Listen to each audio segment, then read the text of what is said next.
美國亞利桑那州因為抽地下水、地層下陷等嘅因素，經常出現地裂。有學者前往沙漠地帶影低巨大裂縫嘅壯觀畫面。由蔡穎儀報導。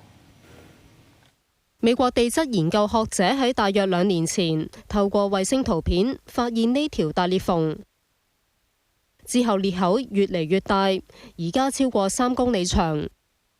為咗實地考察，學者深入亞利桑那市以南大約20公里外嘅沙漠地帶，揾到呢條世紀大裂縫，用無人機勘察，喺近日公開片段。裂口闊超過3米，最深嘅部分深達到9米，係亞利桑那州嘅裂縫中規模位居前列。裂縫估計最早喺2013年形成，之後喺14同埋16年，當地2度落起暴雨，加劇裂縫擴張。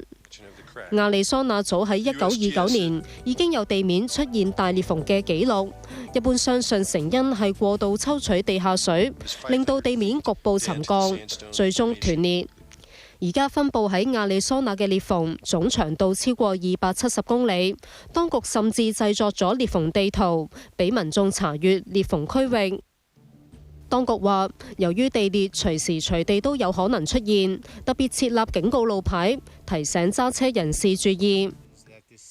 而部分裂縫甚至會令附近嘅民居出現裂紋，危及房屋結構。由於亞利桑那同加州一樣，近年受到乾旱困擾，學者擔心濫抽地下水嘅情況只會更加嚴重，令到地裂問題進一步加劇。有線電視記者蔡穎儀報道。